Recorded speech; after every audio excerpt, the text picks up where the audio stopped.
Qu'est-ce qui peut expliquer que 50 ans, 60 ans, 70 ans après les indépendances, que le continent africain continue à importer ce qu'il peut produire? Et comme nous le disions en ouverture, le cas du Cameroun nous intéressera de manière particulière. Comme d'habitude, nous passons d'abord la parole à notre expert en entrepreneuriat, Ibrahim Maxime Julien, qui nous plante le décor.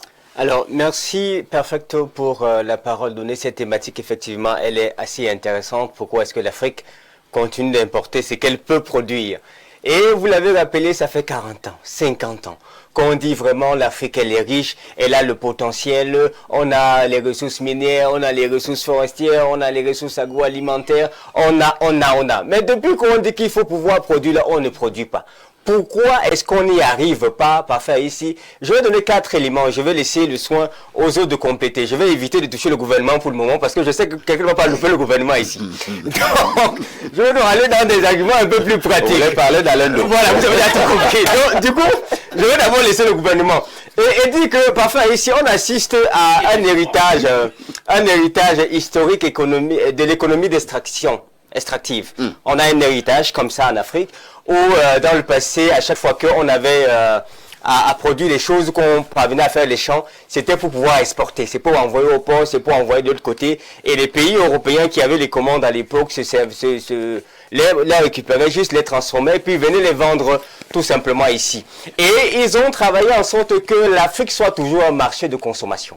Comme je l'ai dit à l'entame de cette émission, si on arrive avec des faits, où on constate que seulement les transactions de l'Afrique ne se retiennent qu'à 2,5% de tout ce qui se fait en termes de commerce mondial, c'est parce qu'on a voulu faire en sorte que l'Afrique soit un marché de consommation, mais absolument pas un marché de production. L'Afrique ne produit pas, elle consomme. Et pour pouvoir la plomber, on a fait quelque chose que j'aime souvent appeler le levain. Et il y a dans la Bible, il y a une diagramme qui m'a beaucoup plu, on dit, gardez-vous du levain des pharisiens. Et c'est quand j'étais étudiant parfait que je faisais les beignets bouillis haricots, que j'ai appris en fait à comprendre cette parabole-là. Vous voyez quand vous faites les beignets qu'on mange le matin là, vous avez la farine de blé, le sel, le sucre, etc. Si vous décidez de taper la pâte des beignets sans y mettre de la levure, si votre marmite elle était haute comme ça, la pâte va rester en bas là, elle ne gonfle pas. Si vous insistez pour couper cette pâte-là afin d'en faire les beignets, ces beignets sont du petits comme ça veut pas... Comme le chewing-gum. Comme le chewing-gum, tu vois, c'est quel genre de... Et ça, ils ont les boutons. Bon, ce n'est pas le genre de beignets qu'on aime manger. Mais quand tu prends la levure, là, tu la mets à l'intérieur, ce que j'appelle le levain, cette pâte-là va gonfler, elle va te donner un beignet qui est joufflu, qui est attirant, et tu aimes manger ce genre de beignet-là. Le beignet, quand tu apprécies, là, c'est le travail du levain. Ça veut dire quoi, par faire ici? On est le résultat de tous les levains qu'on a reçus, de tous les enseignements qu'on a reçus, de toutes les formations qu'on a reçues, du système éducatif qu'on nous a donné. Et on ne peut pas en fait donner ce qu'on ne nous a pas donné, parce qu'un homme ne peut donner qu'est-ce qu'il a reçu. Il y a plusieurs personnes qui disent, écoute, même la femme la plus belle au monde ne peut donner qu'est-ce qu'elle a reçu. Mais en réalité, ça se retient pas à son corps, elle est belle. C'est à l'intérieur, qu'est-ce qu'elle a reçu, qu'est-ce que la jeunesse africaine a reçu. Quand tu rentres historiquement pour savoir comment est-ce qu'on a défini le système éducatif africain, tu vas voir clairement que non, il fallait qu'on parle, l'indépendance était arrivée, il fallait qu'on forme des administrateurs, des gens qui vont travailler, mais absolument pas des producteurs. Donc on a un système éducatif qui fait en sorte que même quand quelqu'un veut, il n'a pas la capacité de le faire parce qu'il n'a pas reçu cette capacité-là. Et dès cet instant-là, c'est l'une des raisons principales pour laquelle parfois ici, la DSE a échoué. La SND30 est en danger d'échouer parce que quand on dit pays productif, là, qui produit? C'est le producteur. Qui a enseigné à l'Africain à produire? Où est-ce qu'on trouve la capacité, la formation pour produire? On n'en trouve pas. Le capital humain ne parvient toujours pas à faire ce qu'il y a lieu de faire. Donc il y a cet héritage-là qui fait en sorte que c'est pas qu'au Cameroun, c'est partout en Afrique où on voit que actuellement c'est grave. Et parfois quand tu viens même avec un Africain, tu lui dis bon, il faut qu'on enseigne l'entrepreneuriat à tout le monde, qu'ils soient formés dans la production. On dit mais Ibrahim, écoute, si tout le monde devient entrepreneur et producteur, qui va alors laver les sacs et vendre au marché? La question que je retourne souvent, c'est quand la Chine, toute la Chine, 1,3 milliard de personnes, est devenue productrice, là, c'est l'usine du monde entier. Qui est le consommateur? On est en Afrique, on est à peine 1,5 milliard. Ils sont une nation, 1,3 milliard. Ils sont devenus l'usine du monde. Nous, on continue de consommer, on continue de manger, on continue d'importer, parce qu'on n'arrive pas à produire. Parfois, je laisse cet argument-là. de l'héritage éducatif qui a façonné un marché de consommateurs et ça arrangeait bien les autres continents. Qu'on continue à consommer parce qu'ils viennent ici, ils achètent le cacao à 100 francs, ils rentrent chez eux avec le cacao à 100 francs, ils créent une usine de transformation là-bas, ils donnent le travail là-bas chez eux, ils finissent de faire en sorte que ça devienne le mambo, ils arrivent ici, on achète le mambo à 1000 francs. Quand est-ce qu'un pays qui vend quelque chose à 100 francs, qui le réachète à 1000 francs peut devenir économiquement indépendant? C'est tout simplement pas possible. On finit de faire ça, de plomber comme ça la génération africaine pour qu'elle ne soit pas capable de produire. En plus de cela, parfois, qu'est-ce qu'on fait? On continue de faire une démarche, un travail psychologique dans le mental des Africains avec les médias. Aujourd'hui, c'est triste de voir un Africain qui voit un produit africain, il dit que c'est moche, hein? Et quand on achète un iPhone américain, je te dis que le téléphone vient des États-Unis d'Amérique, hein? Ça vient des... Non mais attends, c'est pas n'importe quel téléphone, hein? Je porte du Terga d'Italie, tu vois, je porte du Terga d'Italie. On s'en vante, on célèbre la valeur des produits qui sont de l'autre côté et on ne valorise pas assez les produits qui sont locaux. Comment est-ce que vous allez donc penser qu'avec ça, un certain nombre de choses vont se faire? Merci Ibrahim pour cette vision et pour... cette manière d'amener le sujet. Monsieur Diamant, sujet d'une pertinence à nul autre pareil ce matin. Nous voulons savoir pourquoi l'Afrique continue d'importer ce qu'elle peut produire. Et comme je l'ai dit, je le réitère, le cas du Cameroun nous intéresse de manière particulière. Je retiens déjà avec Ibrahim, Maxime Julien, que l'Afrique ne produit pas, elle consomme. Et moi, ma question est celle de savoir pourquoi cet état de choses, c'est un manque de compétences, une absence de vision ou tout simplement un snobisme villageois. Non, pas snobisme villageois. C'est l'inconséquence. C'est l'inconséquence. Et cette inconséquence tire à ses racines très loin. Et aujourd'hui, la pensée esclavagiste continue à hanter particulièrement les Camerounais et la plupart d'Africains et ceux qui se battent pour en sortir. Les autres se comportent avec eux comme les crabes. On les tire par le bas. Et quand je parle de ça, je commence par la cellule familiale où les uns et les autres ont tourné le dos aux vertus et on fait l'apologie des vices. On fait l'apologie du mal. On fait l'apologie de celui qui admire le blanc. Il n'y a qu'à regarder un plateau froid de notre société. Comment est-ce que toutes les femmes aujourd'hui se décapent pour comprendre à quel niveau le mal est profond en ce qui concerne le complexe. Pour faire l'apologie de tout ce qui est jaune, comme le taxi. Et vous allez également constater également que dans notre cité, la plupart des hommes qui deviennent polygames, comme Achille Nko a fait l'apologie tout à l'heure, commence par des femmes noires et lorsque la besace augmente, la seconde qui arrive est jaune. Donc, quand il y a un peu plus d'argent. Plus d'argent. À partir de ce moment-là, vous comprenez bien qu'un pays qui prend de l'argent à l'étranger pour pouvoir former ses enfants ne peut pas donner à ses enfants l'éducation qu'ils désirent. Il va donner l'éducation de ce que les bailleurs de fonds désirent. Vous comprenez un peu. Je prends cette assertion, cet exemple bizarre, parce qu'il y a quelques années, nous nous sommes retrouvés avec certains inspecteurs pédagogiques pour parler de mon pays. Hein. Je n'ai pas souvent l'habitude de parler de mon pays, mais je m'étais retrouvé avec les inspecteurs pédagogiques qui se plaignaient parce qu'il y avait des petits blancs là, qui venaient leur dire qu'il faut mettre de côté la méthode syllabaire pour enseigner, apprendre à nos enfants à ce qu'ils appelaient la méthode globale. Alors les vieux inspecteurs pédagogiques disaient qu'ils ne peuvent pas accepter ça. Simplement parce qu'au moins, apprendre à lire, c'est quoi? C'est L et A, ça donne La. LA plus LA, ça donne La. TO plus TO, ça donne Toto. T et O, ça donne To. Mais les Occidentaux viennent dire à ces gens, non, n'enseignez plus ça. Mettez toute l'écriture et le test, l'enfant va lire ça de manière globale. Et commence par où? Vous voyez aussi naïvement, aussi bête. Bon, malheureusement, c'est ça qui avait été validé. Et on a vu, on commence à voir les fruits aujourd'hui. Vous voyez des enfants qui arrivent au CM2 qui ne connaissent pas lire. C'est vrai. Vous comprenez? C'est dû à ça. C'est pour dire. Même au secondaire. Quand je dis que nous sommes inconséquents, la problématique est culturelle. Elle est sociologique. Elle est même finalement anthropologique. Vous comprenez un peu? Mais il faut se révolter. Si les Africains ou les Camerounais ne se révoltent pas, quand je parle de la révolte, je ne parle pas de la révolte telle que les gens veulent le concevoir. La révolte est mentale. Il faut changer les paradigmes. Il faut changer les modes d'éducation. Vous voyez la Chine. Je vous expliquais la dernière fois que nous avons vu un documentaire sur la Chine. Où la Chine qui n'aime pas les musulmans, dans toute une région chinoise, ce sont les musulmans qui sont une infime minorité. Mais l'État chinois a doté les enfants de cette minorité musulmane d'un confort extraordinaire. Les enfants à la maternelle ont les laptops. Ils apprennent à faire les yaourts. Ils apprennent à faire les crêpes. Ils apprennent à... Tout ce qu'on sait faire, c'est fabriquer. Même au niveau des réseaux sociaux, en Chine, ce n'est pas permis. À une certaine heure, c'est coupé. À un certain âge, c'est coupé. Et tout est contrôlé. Et tout ce qui passe dans les réseaux sociaux, c'est comment l'enfant peut devenir astronaute, comment il peut devenir ingénieur, agronome, comment il peut devenir architecte. Mais chez nous, les influenceuses, c'est les danseuses qui présentent leur nudité. Voilà là où notre société s'en va. Mais quel type d'éducation voulons-nous pour nos enfants? Cela définira le type de société que nous désirons à moyen ou à long terme. À partir de ce moment-là, la problématique que tu as posée, moi je ne rêve pas.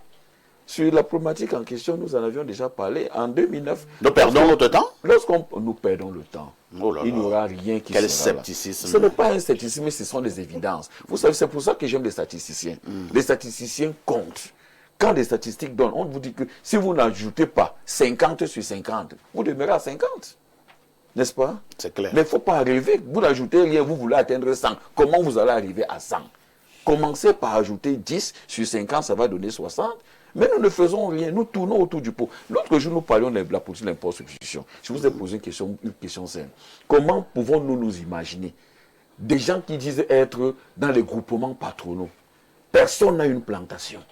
Le chef de l'État met 10 milliards à l'Irak pour booster la culture du blé. Aujourd'hui, on en est où? Ça fait combien d'années?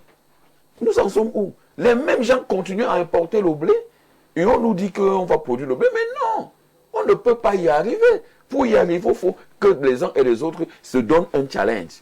Chacun une plantation de blé. Tous ceux qui sont des meuniers, n'est-ce pas, Alain Douk, que chacun ait une plantation de blé. À un moment donné, nous allons produire maintenant le blé, la farine de blé, et nous allons avoir la capacité de commencer à vendre la même farine à l'extérieur. Aujourd'hui, comme Ibrahim m'a dit tout à l'heure, moi je fais toujours le distinguo entre le commerce mondial et l'économie mondiale.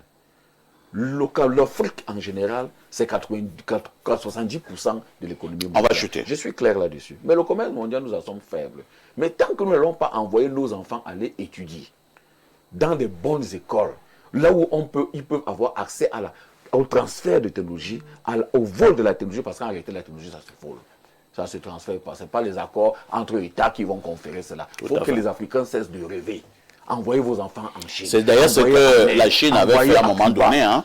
La Chine a envoyé ses meilleurs enfants à travers le monde, aux États-Unis, ainsi de suite. Et ils sont allés voler la connaissance. C'est le principe. Aujourd'hui, nous envoyons nos enfants ailleurs. On les capte là-bas avec des gros salaires. Et comme avant de partir, ils n'ont pas joui d'une formation patriotique, ils ne comprennent pas qu'ils sont des soldats, ils sont des conquérants, ils sont des explorateurs pour parler d'une certaine époque. Beaucoup ne pensent pas revenir, ils dénigrent leur village. Mais moi, j'ai coutume de dire à ces enfants dans mes Facebook et dans mes WhatsApp que vous ne pouvez pas insulter à la maison de votre père. Si elle est sale, traversez, venez la nettoyer. Vous n'allez pas traverser, aller habiter la maison d'en face. Votre pays, c'est votre maison. Il faut revenir, aller dehors avec la pensée d'aller posséder et revenir pour changer. En même temps, ceux qui sont ici à l'intérieur, il faut aménager des canevas pour accueillir les uns et les autres afin qu'ils puissent venir réaliser. Aujourd'hui, on a nette impression qu'on combat tous ceux qui doivent revenir pour pouvoir réaliser. Et c'est un problème fondamental, même dans les familles. Parfait, ici, vous avez aujourd'hui vos frères qui sont à l'étranger. Ils envoient l'argent pour construire. Le gars ne construit pas. Il filme le duplex d'à côté, il envoie. Le jour où le frère revient, il n'a que ses larmes pour pleurer. Donc nous avons un problème dans notre tête. Il faut changer. L'honnêteté est importante. La clarté est importante. L'esprit de vérité est important. Voilà pourquoi j'ai commencé au début de cette émission en disant que le monde attend avec un ardent désir la révélation des fils de Dieu. Les fils de Dieu, c'est ceux qui peuvent se déployer. Les fils de Dieu, c'est ceux qui peuvent bâtir. Les fils de Dieu, c'est ceux qui peuvent impacter. Les fils de Dieu, c'est ceux qui peuvent avoir la lumière dans les idées pour pouvoir diffuser tout autour d'eux. C'est ça qui est important. Merci. On ne peut balayer que devant sa propre cour. Merci pour cette sortie-là. Alain Douk, Il y a un scepticisme sur ce plateau. Quelqu'un m'a fait comprendre que si nous ne faisons pas un effort de partir de 50 pour 55, on restera à 50. Il ne faut pas rêver. Cette problématique, nous en parlons depuis des années, rien n'est fait. Est-ce qu'on doit conclure avec le grand écrivain que l'Afrique noire est mal partie et globalement l'Afrique entière? Pourquoi l'Afrique importe ce qu'elle peut produire? Je vais faire deux choses, je vais faire une digression, je vais lire une citation par la suite qui sera la trame de toutes les analyses que je vais faire tout au long de l'émission. Je tenais à dire aux gens, il n'y a de Dieu que Dieu. Les autres humains, vous les aimez, vous les respectez. Vous faites d'un humain un Dieu, vous êtes en idolâtrie. Maintenant, je lis ma citation. Il ne saurait être question de laisser l'Afrique s'industrialiser. L'Occident ne se laissera plus surprendre une deuxième fois. L'Asie lui oppose une sérieuse concurrence aujourd'hui parce que l'Occident a été distrait face à son développement. Ça, c'est une citation d'Helmut Kohl, qui a été chancelier allemand de 1982 à 1998. Et ça, c'est une citation qu'il a faite en 1987. Pour vous dire que pour ce sujet, il y a des causes totalement exogènes à l'Afrique et au Cameroun, dans le fait que nous sommes attardés, industriellement parlant. Une ingénierie subtile qui trouve son ancrage dans la colonisation a été mise sur pied pour créer un lien et une chaîne de la dépendance. Nous produisons, on nous impose de produire des matières premières, d'être dans une économie de rente qui doit alimenter la machine industrielle de l'Occident et des autres puissances. Voilà d'abord le drame. Et ce drame s'explique au travers de cet événement historique qu'est la colonisation et qui continue de nous faire énormément de ravages au travers du néocolonialisme que nous subissons. Dans la citation d'Helmut Kohl, il fait comprendre qu'ils ont été surpris par cette montée en puissance de l'Asie. Moi, je dis non. Les nouveaux dragons. Oui, je dis non, pour la simple raison que Franklin Delano Roosevelt disait qu'en politique, si vous voyez quelque chose arriver, sachez que ce n'est pas arrivé par hasard, ça a été prévu. Et j'ai une citation de Soros, George Soros, où il fait clairement comprendre qu'en réalité, la Chine doit piloter le nouvel ordre mondial. Donc il y a les ingénieurs occultés du monde qui ne sont pas forcément le visage de la puissance politique que vous avez tous les jours dans les bulletins d'information, mais qui décident au travers d'une ingénierie subtile du cours du monde. Et c'est eux qui décident. Toujours est-il qu'on a donc décidé. Et j'ai souvent cité ici Thomas Barnett, qui a commis un ouvrage notamment en géopolitique. Vous savez que là-bas, chez eux, en Occident, notamment les États-Unis, ils ne font rien sans avoir consulté sur le plan de la prospective, leur intelligence. Ils ont des think tanks qui pensent comment continuer de dominer, comment prendre telle part de marché, comment faire ci, comment faire ça, comment s'imposer, comment maintenir son impérium sur le plan économique, etc. Ils pensent la domination. Alors, lui, il a sorti le Non-Integrating Gap Countries. Et vous allez voir que dans la théorie géopolitique en question, l'Afrique fait donc partie de cette zone géographique qui ne seront pas intégrées dans la tête de proue du développement et des privilèges du nouvel ordre mondial, du monde à venir.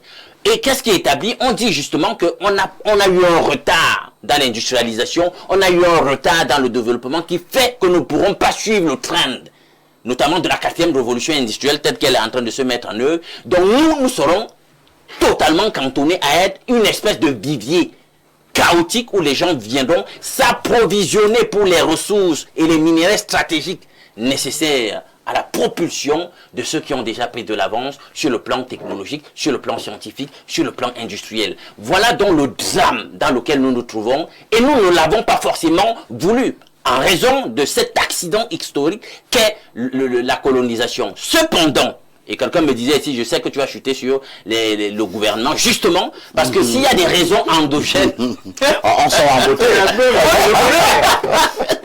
S'il y a des raisons exogènes, il y a de même des explications endogènes. La preuve, c'est que nous avons fait le point et nous avons vu qu'en réalité, on ne peut pas passer le temps à produire des matières premières aux gens pour qu'ils créent de la plus-value au travers de leur industrie et nous ramènent les mêmes produits pour inonder notre marché. Et on les vend d'ailleurs plus bas. Voilà, donc on met en danger notre économie, on crève la balance de paiement et ça ne fait finalement de bien à personne.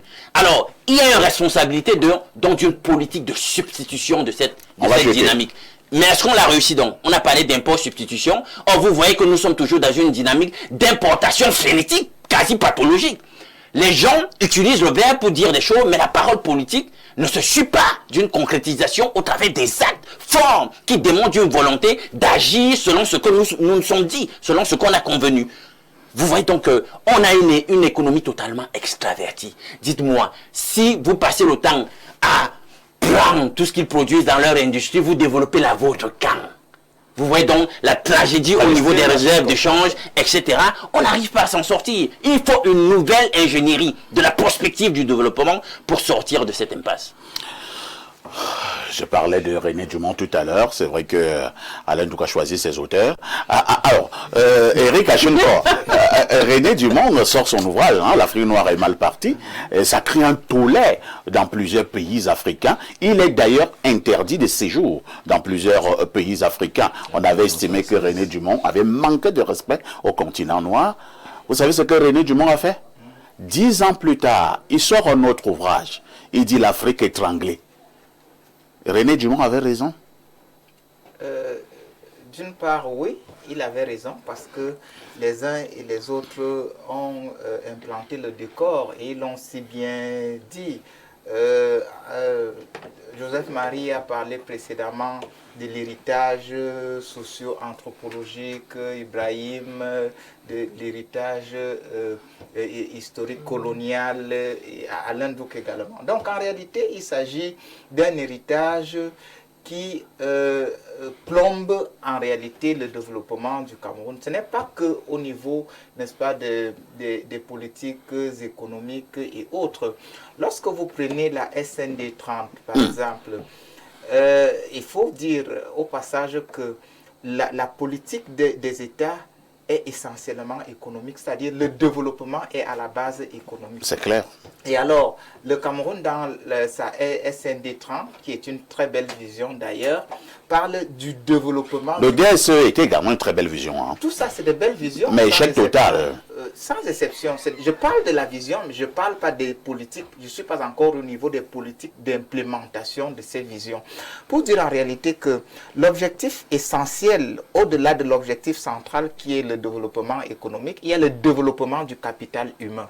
Et le développement du capital humain est en réalité la base de tous les développements. Exact. Et alors, si vous voulez avoir un pays industrialisé, qu'est-ce que vous devez faire? Vous devez donc repenser les mécanismes d'éducation qui vont vous permettre d'atteindre cet objectif à long terme, à moyen terme ou à court terme. Et maintenant, se trouver les moyens pour pouvoir atteindre cet objectif-là, ça passe par la qualité du financement de l'éducation. Parlant justement de l'éducation, les uns et les autres sont longuement revenus dessus. La politique éducative devrait être telle que on mette au centre ce qu'on apprend, ce que l'apprenant, les élèves ou le citoyen apprend pour à la fois se développer lui-même et développer son environnement. Mais heureusement, aujourd'hui, on ne saurait dire que le Cameroun est en retard. Parce que le Cameroun a quand même une très belle vision. C'est l'une des meilleures visions africaines, ça il faut le reconnaître. Attends un peu, Eric Achel. Vous venez de dire quelque chose de fondamental. Je mets les guillemets. Le Cameroun est le pays qui a la meilleure vision en Afrique. L'une des meilleures. L'une des meilleures visions en Afrique. Mais pourquoi donc nous continuons à consommer ce que nous-mêmes nous pouvons produire? Nous vous avons parlé, les uns et les autres l'ont si bien dit, il y a l'héritage.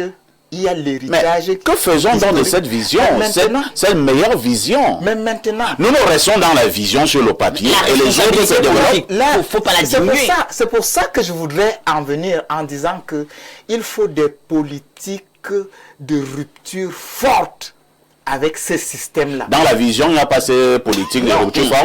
La vision, elle est là. En réalité, on Mais commence ça par doit être une vision d'un marabout au quartier. Hein. non, c'est pas de ça qu'il s'agit. En réalité, on commence par la vision. On se trouve les moyens pour atteindre cette vision-là. Mais maintenant, pour pouvoir l'atteindre, qu'est-ce qu'il faut? Il faut commencer par la rupture. Si nous regardons, nous prenons le cas du Kenya, par exemple, avec les énergies renouvelables, on va se rendre compte que ça évolue. Mais à l'intérieur du Cameroun, comment est-ce que le Cameroun, dans le développement du capital humain, essaye de se positionner comme un pôle central de développement? Lorsque vous faites un peu le tour des écoles et autres, Joseph Marie a parlé de la pédagogie et autres, vous allez vous rendre compte que aujourd'hui on parle de l'université entreprise. Et encore des grands slogans. Hein. Non, c'est pas que des slogans. Ça se vit sur le terrain. C'est en train de prendre... L'université entreprise. C'est en train de prendre... Comment on ressent ça sur le terrain? C'est en train de prendre corps en réalité. Depuis 44 ans, ça prend corps. Non, c'est en 2023 que le statut je reste dans une logique pratique et pragmatique. Mais maintenant, le problème qui pourrait se poser est celui de savoir comment est-ce qu'on parvient à capter les moyens de développement. Parce que sur le terrain, nous, on s'amuse souvent à visiter les écoles. Parfait, il y a des moments où je quitte mon village là pour venir vous voir en ville et dans vos écoles. Comment est-ce que vous faites? Vraiment, je me rends compte que c'est une vision qui est en train d'être mise de manière progressive. En réalité, hein, lorsqu'on vous écoute Eric Achel, si c'est un Ivoirien qui n'est jamais arrivé au Cameroun qui vous écoute, il va dire bravo. Si c'est quelqu'un du Soudan du Sud qui vous écoute, il va dire mais il faut que j'aille au Cameroun. Et tout. Mais celui qui vit au Cameroun, il vous écoute comme ce chien qui écoute la musique à la radio. En réalité, hein, parce que on ne peut vous parlez du Cameroun, mais vous parlez d'un autre pays. Je parle du Cameroun. Je vais vous reprendre une citation de Kadhafi. Lorsque la révolution a commencé en Libye en 2010, il a dit aux Libyens que après moi, vous allez comprendre qui j'étais et vous tiendrez en rang comme des... Libye-Cameroun. Oui. Paul Biya Kadhafi. Non, moi je ne parle pas des hommes. Je ne parle pas des hommes. Je suis en train de vous dire que les Camerounais peuvent ne pas percevoir la qualité et la force du système éducatif camerounais. Non, attendez qu'il chute. Et on donnera la parole à Maïmouna. Nous qui avons connu et cohabité avec d'autres systèmes éducatifs, je vous assure que les Camerounais là, ils sont les meilleurs à l'étranger. Mais on le sait. C'est pour dire que la vision, la pratique. Mais maintenant, donc, le problème, c'est le déphasage entre la capacité de rompre avec ce système un nouveau système qui permette le développement réel du Cameroun. Maïmouna, vous êtes jeune entrepreneur et vous avez suivi les uns et les autres. Nous voulons savoir ce matin pourquoi l'Afrique importe ce qu'elle peut produire, et surtout le cas du Cameroun. Avez-vous l'impression que ceux qui nous dirigent ont véritablement compris depuis un peu plus de 60 ans après les indépendances qu'il est temps pour que nous puissions véritablement industrialiser nos propres pays africains? En fait, ici, pour commencer, on parle de 60 ans passés et une vision qui viendra dans 30 ans, dans quelques années, disons XND 30, qu'aujourd'hui... ils avaient dit 2035, ils ont cru qu'on n'y arrivera jamais. Hein. Il ne reste que quelques années. Mes co-présentateurs me fait comprendre que c'est l'une des meilleurs plans. Voilà un truc que j'apprends aujourd'hui. L'une des meilleures visions d'Afrique. L'une des meilleures visions d'Afrique. C'est un truc que j'apprends aujourd'hui et je suis émue parce que j'ai l'espoir que vraiment que ça soit, comme vous avez dit, pas dans les papiers mais réel. Parce que voici la vision que nous, les jeunes, nous avons pour l'avenir. Nous voudrons un Cameroun qui a cette vision, mais une vision pratique. Pas une vision qu'on sent, pas une vision virtuelle. Virtuelle, oui, donc on veut une vision réelle. Donc, pour moi, Parfait ici, il y a beaucoup de problèmes africains auxquels le Cameroun est concerné, à tout un source, je peux dire ça. Je vais appeler ça une source, parce que là, on parle d'un pays où même l'eau, on importe. Même les cure-dents. Même les cure-dents. Donc, L'huile de palme, le Cameroun souvent, importe déjà à partir du Gabon. Souvent, L'huile de je palme. prends la peine, quand j'achète un produit, de regarder produit où je suis dépassé. Et la question qui me revient souvent, c'est, nous travaillons avec les jeunes. Je me souviens à une conférence où on a fait à Polytech, avec les experts sur la technologie. J'étais dépassée qu'il y avait les enfants qui produisaient le téléphone. Et qu'après la conférence, je n'ai rien entendu depuis là jusqu'à aujourd'hui. Maintenant, nous avons fait d'autres conférences où, par exemple, nous avons lancé, avec une partenaire Mountain Hub, nous avons lancé Cameroun International Test Summit, qu'on a fait dans toutes les 10 régions. Je peux vous dire avec confiance que ce que nous on a vu au terrain, passant au niveau de l'agriculture, des technologies digitales et tout, tu vois que les jeunes Camerounais sont les producteurs. Et le pasteur a dit un mot, la fabrication. Est-ce qu'on ne peut pas fabriquer, désolé, mais on fabrique. Mais la question c'est quoi dans le module que l'imam a demandé, c'est quoi le module pour accéder à toute cette fabrication? Est-ce qu'aujourd'hui on fait un prototype par exemple et demain ça mord? Ça veut dire qu'on n'est pas rien. Donc si on ne continue pas à réaliser nos propres rêves et donner l'opportunité, parce que là encore c'est plus mauvais. C'est plus mauvais quand j'entends dans les réseaux sociaux, j'entends dans les journaux que les meilleurs des ingénieurs, des médecins sont les Camerounais, mais à l'étranger. Oui. Que faisons-nous dans nos pays si on n'a même pas les meilleurs, si nos meilleurs sont ailleurs? Donc je pense il y a toujours du potentiel, ça, je peux te rassurer, même ici. Il y a les en meilleurs dépit même de la saignée des cerveaux. Oui, parfait, je m'en voulais vraiment de ne pas le dire. Dites-le, vraiment, mais vraiment en quelques secondes. On actualise l'affaire. En autre Afrique, on est Cameroun. Pourquoi le Cameroun importe ce qu'il peut produire? Il y a le facteur parasitage. Il y a une petite clique de personnes comme ça à qui l'importation profite, génère énormément de lucre, ils s'enrichissent, mais ils peuvent s'enrichir au détriment même du bien économique du pays. Voilà, si on sort d'ici sans avoir dit ça, c'est un problème. Donc c'est des gens qui n'ont aucune prospective. La prospective va rester sur le papier. Merci. Des belles visions, mais dès qu'il sera question d'enjeux, à choisir entre les enjeux financiers qui les concernent, leur enrichissement personnel et le bien économique, la relance économique, ils choisiront. Ibrahim Sam n'est pas du tout d'accord.